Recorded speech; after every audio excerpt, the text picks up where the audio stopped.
Hey guys, Marissa at kitchentablestamper.com. I have a fun greeting card for you here. It says every cloud has a silver lining. You just have to look up to see it. And this is my project for you on May 30th. So we have 2 days left in the Stampin' Up 2017-2018 annual catalog. And the Stampin' Up! New annual catalog for 2018-2019 is coming. And I thought it would be kind of fun if we combine some of my favorite retiring things with a couple of new things that are coming your way. So let's go through the project or the products that you'll need to make this project. And we'll start with the retiring. All right, so the first thing I want to show you here is the Sprinkles of Life stamp set. I absolutely love this stamp set. We've got these gorgeous images that can be used as clouds, bushels of flowers, cupcakes, ice cream cones, trees for the summertime or springtime. There's raindrops and stems that we can put little flowers on, and a greeting for everything. You're the sprinkles on the cupcake of life. I'm so lucky to call you my friend. Spread the love. Happy birthday. Thanks a bunch. The one we're using today, every cloud has a silver lining. You just have to look up to see it. Money can't buy cupcake happiness, but it can buy cupcakes, and that's kind of the same thing.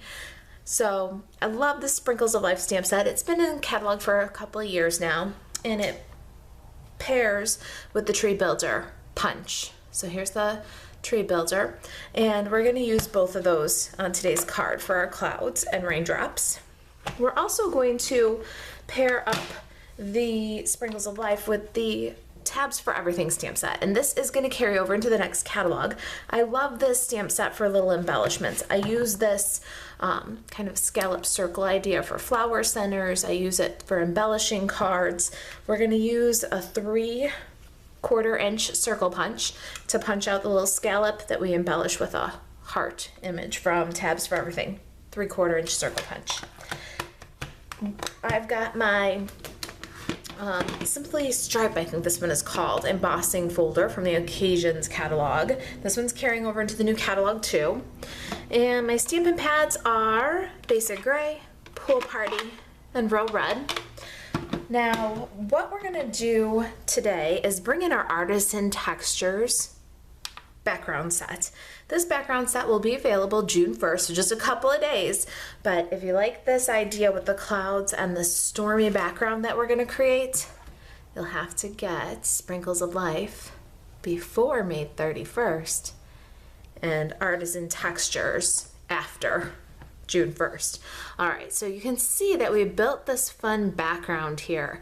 There's some little bubble background that looks like rain falling, and the layers of this wash in first generation and in second generation is like a watercolor swatch. Just really build this beautiful stormy sky. So we're going to use Artisan Textures, one of my favorite new products, to build that. All right, let's talk about our consumables and then we'll get stamping. I've got my card kit here. The measurements I'm going to give you are approximate, but the project sheet at kitchentablestamper.com, if you're watching on YouTube or if you're watching on the blog, there's a link right below the video where you can either click over to the blog and find the blog post with the project sheet, or if you're watching on the blog, if you just look right below the video, you'll see find your Sprinkles of Life cloud project sheet tutorial here. And then you can click it and it'll pop up a printable project sheet. All projects that I share with you have a printable project sheet on the blog. All right, so consumables, 8.5 by 5.5 basic gray, scored at 4 1/4. We've got a basic card base. Then I've got my Pool Party cardstock. This is 5.5 by 3 3/4. It's just a little bit short of a card front, so we can show a bit of that simple embossing there. Nice little detail. I've got 2 pieces of Whisper White. They're just scraps. They're about 2.5 by 3.5 pieces. You can see they're not perfect. What I want is to be able to stamp a cloud one up and one down so you can get two clouds. So that way when you punch one cloud, you've got a handle to flip and punch the other. So I have these two scraps. I've got a piece that is 4 1/4 by 1/2 for my sentiment. I'm going to use the scraps after I punch to get my little embellishment. And then I have a strip, 1/2 inch, this might be like 8 inches of silver foil cardstock.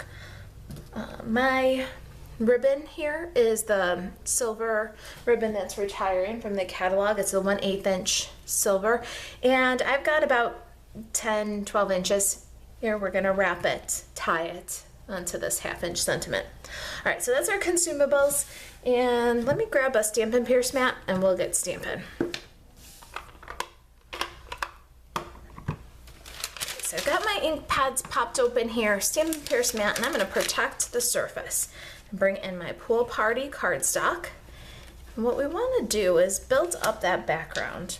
We're going to do it with Pool Party on Pool Party.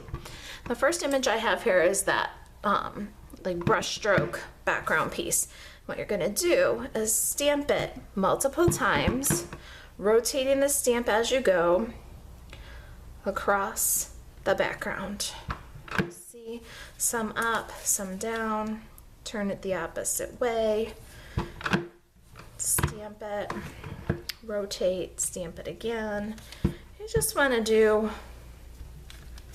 I don't know, 6, 7 times. All right, so I like the look of that. Now the next step here for this background is to go over with second generation of a Pool Party. So we'll stamp off, that's our first generation, and our second generation, we're going to overlap all of the 3 first generation images. We're just gonna apply this background across the card in second generation, rotating the stamp or the paper. In this case, I'm rotating the cardstock. Do you see that? Because it goes a little bit faster for me. If I rotate the cardstock, kind of hold the stamp in the same position.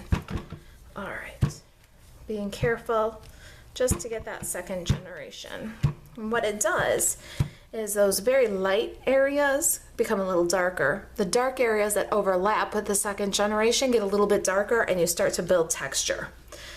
Now I've got the little bubble image here. It's like random, big size, small size. They look like bubbles or drips. And what I did with the drips and the bubbles is I stamped in the white spaces in diagonal. So I did them in pairs of 2, kind of in a diagonal, and filled in all these spots that were just really light. In some places, I'm overlapping the bubbles onto these swatches of color, and it's darkening those bubbles, making them look like they're a darker and a lighter ink, but really they're the same ink, just applied over each other. All right, then we'll put a few that are just singles inside these darker swatches so it layers up the color. So we've built a nice stormy sky. Now if you like the look of that, it's great. If you want to go back with a couple more second generations and just really layer on the storm, you can. So that's what I did, just a few more of that brush stroke, that swatch. Isn't that really just beautiful? All right, now we're going to, oh, I need that one more time. I got one more little thing I need to do with Pool Party. Thought I was done, but I'm not. Now we need a sentiment, so let's move aside our scratch paper and our background and grab our Whisper White strip for sentiment and our little scraps for clouds. All right.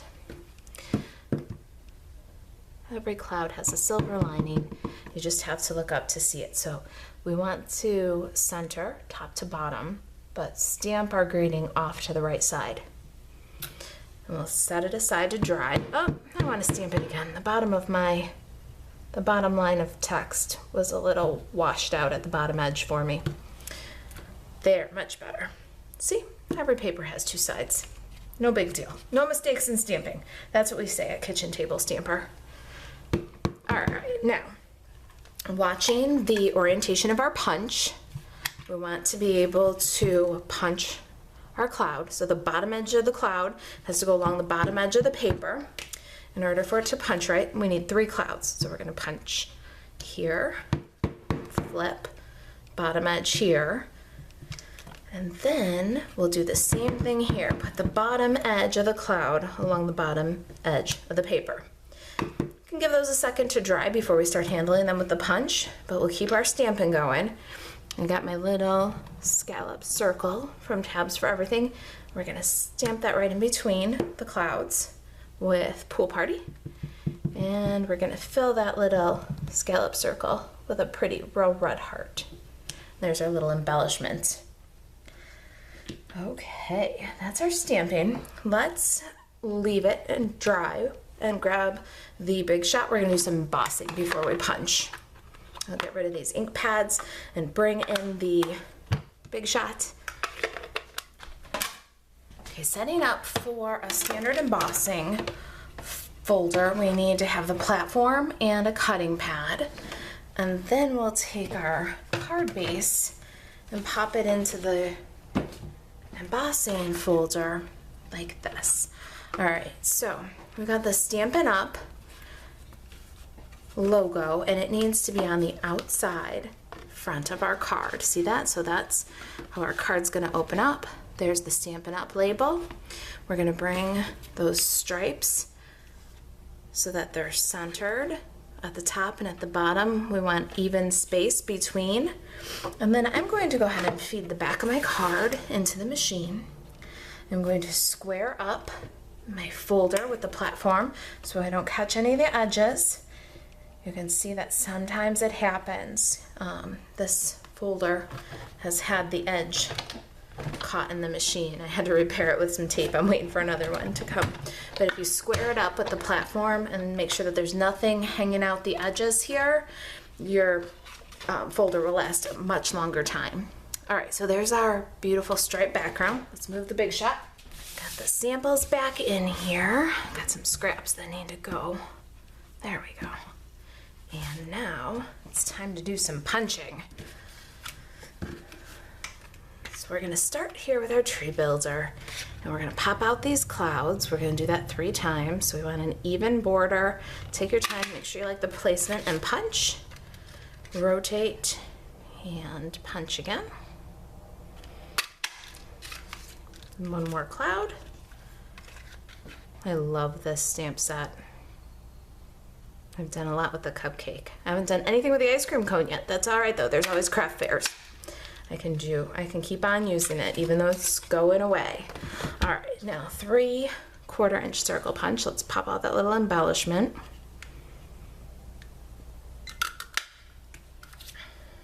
Now, I'm gonna show you something here. So this foil cardstock is a little bit expensive. So instead of trying to put a whole big piece of it in just to get a raindrop, or instead of going all the way through from the top and cutting it into bits where the cloud is, what we're gonna do is we're gonna carefully slide the 1/2 inch strip in. Do you see? You don't wanna go underneath. You gotta go in between the 2 thin layers here at the top. But if you go in from the cloud and then punch down, you get that cute little raindrop with a minimum amount of scraps that you can't use. See, that's all that you can't use.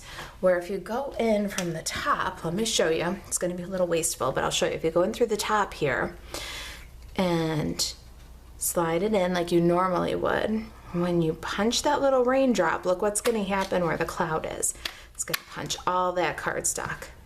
Then you're left with this big scrap that you can't easily feed back into the punch, and it's not much of a size for anything else. Now I'm going to just kind of finagle it and see if I can get 1 more raindrop out of it. But wasn't it so much easier just to put it in and avoid the cloud so that we didn't have so much waste? All right, just a little tip. You don't, just because you've got a builder punch doesn't mean that you have to punch out everything that gets in the way. You can put it into the punch from the side instead of from the front. You can go from the middle of the punch.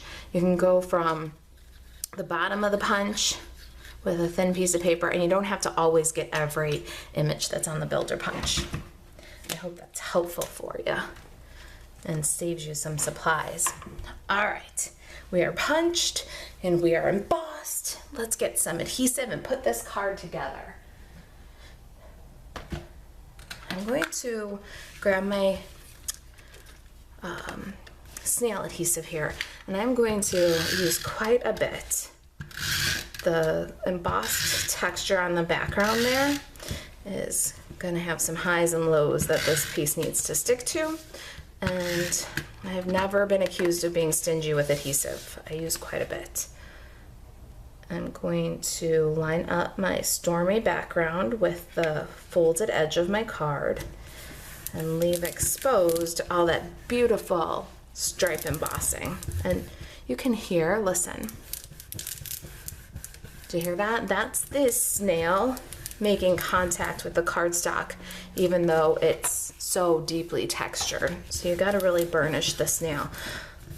You can use tear and tape for that too, and that's a stronger adhesive that you can use far less of. All right, now we've got our greeting. Let's make sure I pick the one with the more solid greeting, and I'm going to cover my greeting with snail. I'm going to go all the way to both edges, and then I'm going to take that piece of silver ribbon and I'm going to adhere it to the back of my greeting and apply it about the third line in the embossing folder up.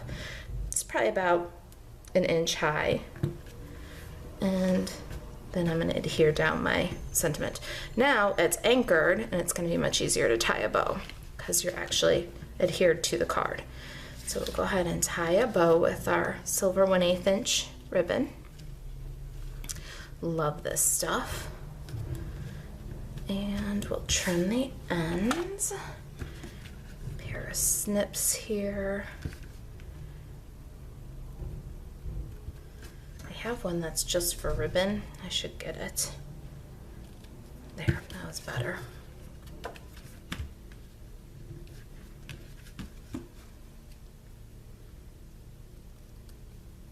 There, paper dulls scissors so fast. All right, look how beautiful.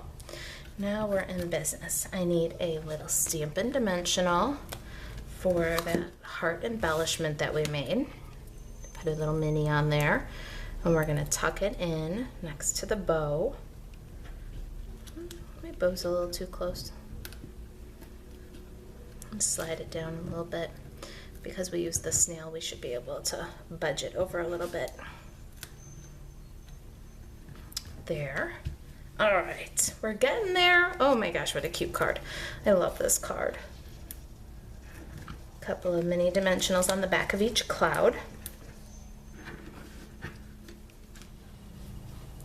Okay, now I've got all the adhesive exposed on my little clouds, and I'm going to add just a drop or two tiny little drops of multi-purpose liquid glue onto the back of the raindrops. We'll go ahead and we'll position the clouds. And I like to position this like focal point cloud first. We want it high enough so that all three drips will fit underneath and off the pool party panel just a little bit. Then we'll bring in the second cloud, and that one's lower to the left. And the third one is higher in about center. All right, then our raindrops have the multi-purpose liquid glue, little drops on the back, so we can use the paper piercer to pick them up and bring them to our card. So we're just touching the tip of the paper piercer into that multi-purpose liquid glue and using it to transfer that tiny little piece. No need to fuss with those little pieces trying to pick them up. Paper piercer works great. All right, when you're satisfied with the position of your raindrops, you are done. Let's put those out here so you can see. Every cloud has a silver lining. You just have to look up to see it. I love that card. We've had a rough week at the Alvarez house. This card is the perfect thing to send somebody who's struggling. It's a simple Sprinkles of Life stamp set, and the Tree Builder Punch are simple to use, and the pair of them will give you greetings and images for every season and every occasion. If you've got any questions about the Stampin' Up! Retirement list or the brand new 2018-2019 catalog and the artisan textures, you can email me, Marisa at kitchentablestamper.com. Thanks for watching.